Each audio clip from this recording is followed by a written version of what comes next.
All right, this one on A, you do not have multiple terms. So if you look at B, you can see like you've got 2 terms on the left side. This one you do not. You only have 1 on each side.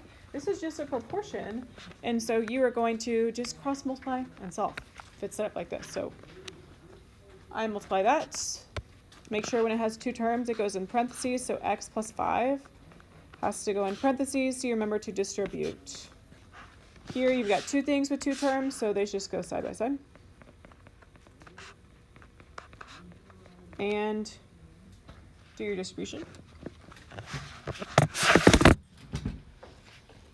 Okay, so let's see. This distributes out. Boop, boop.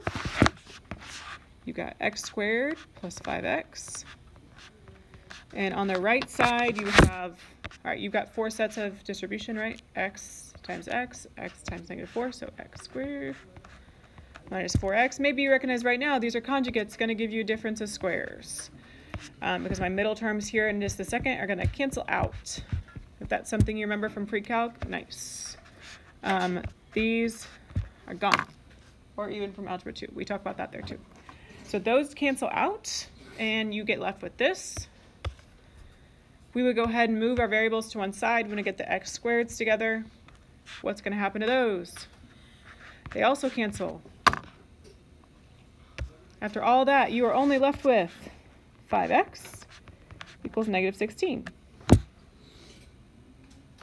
And some of us get tripped up on the fractions. Show the division to help you if you need it. That would give me -16 fifths. Okay, before I box my final answer, I'm going to go back and check and see if this actually works, because you need to check for extraneous solutions. So go back to the start. Anything that was ever in the denominator, can't do it, could cause a problem. So look at your denominators. I hate that word. Okay. And you need to get your zeros from those. So anything, x can be anything except for, let's see. What would that one be? What would cause this to be 0? -5. Or there's one more that would be a problem. So not -5 or 4. And -16 fifths is not one of those, so you are okay. I'll go ahead and box my answer. This is good. Okay. You do not have just 2 fractions on B, and so you're going to have to get common, well, you're going to have to use your LCD. So your LCD on B is what?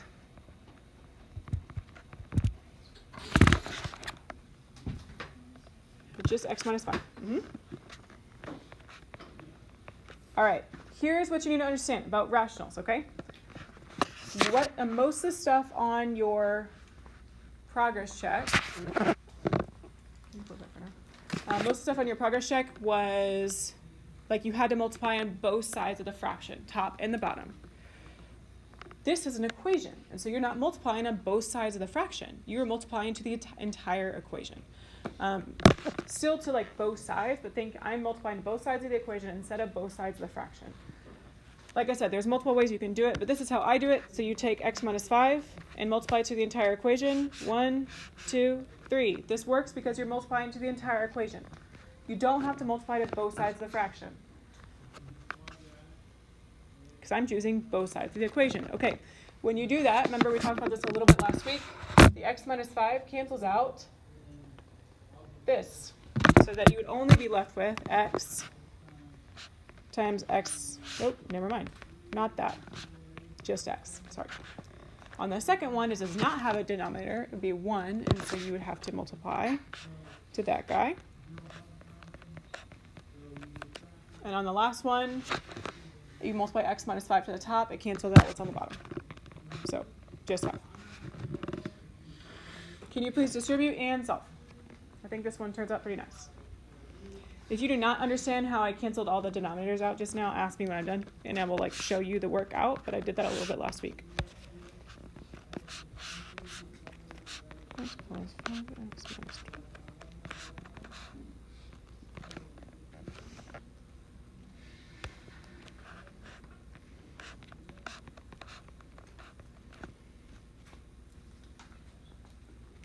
So you should get 5. Okay, before you decide that's a good answer, you need to go back and check and decide what are your extraneous solutions. So your denominator, only one thing, x minus 5, what would cause that to be 0? 5, so you got a problem. So x can be anything except for 5, which is unfortunately what you have. So you are going to cross that out. No thank you. And say no solutions, because there are none remaining. If you had one remaining, then you would use whatever's left over, but in this case, there's nothing. So 5's gone, and you say no solutions. Nothing works here. So in that first one, let's see, it has x minus 3, so I'm only multiplying by x. Or I guess when I multiply by both those things, the x minus 3's cancel out. On the second one, the x's would cancel out, so I would be left with, what, 1 times x minus 3. And on the last one, both of those would cancel out, and so I'm only left with negative 7.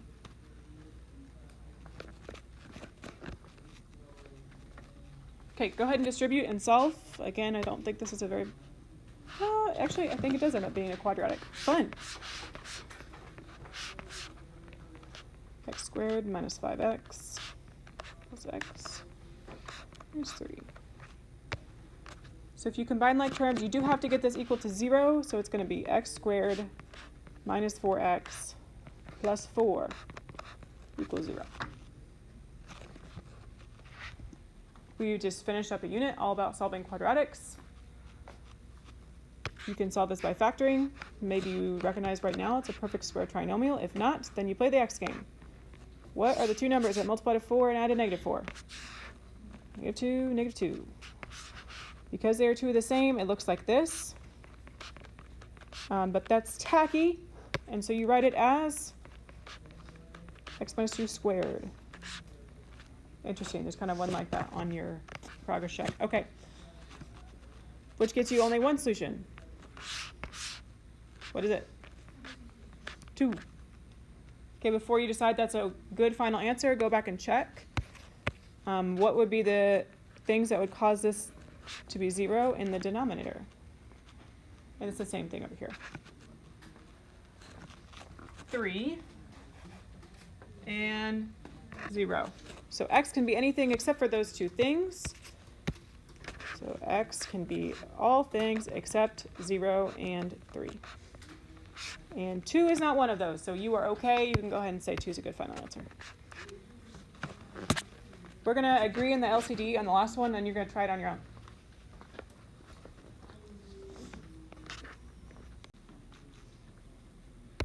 Don't forget, please, that this is over 1.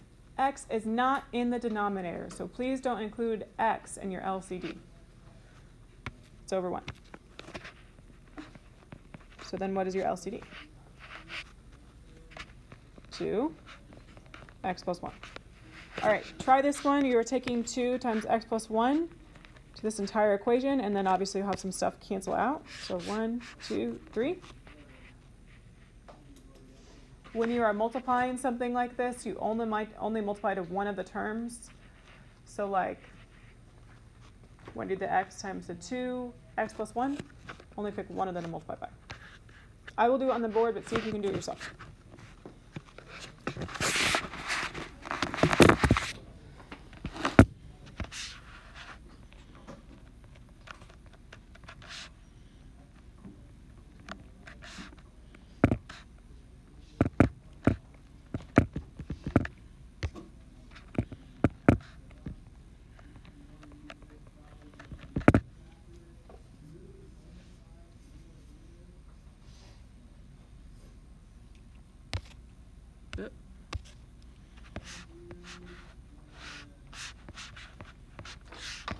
Thanks.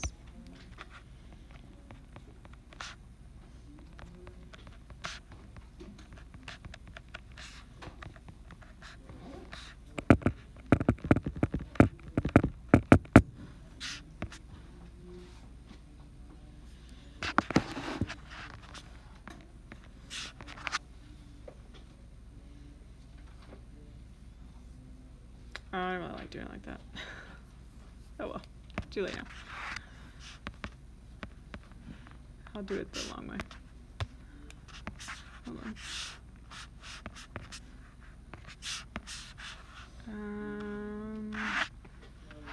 So 9x minus 3 equals 2x.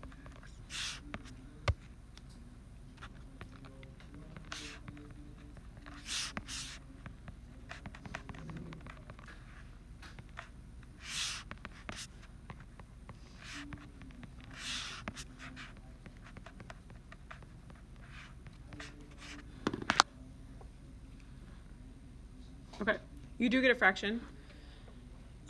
You might be wondering why I canceled out the 2x squareds. That's when you subtract them to their side. They would cancel each other out. Actually, the 2x's cancel out as well, but I think if I canceled out both those, you guys would maybe freak out a little bit. You could replace it with a 0 if you want to do that. So I just canceled out the 2x squareds and combined what was left and finished solving. The only thing that doesn't work in this problem is a -1. And so that means that 3/7 is A-okay. So anything is fine except for -1.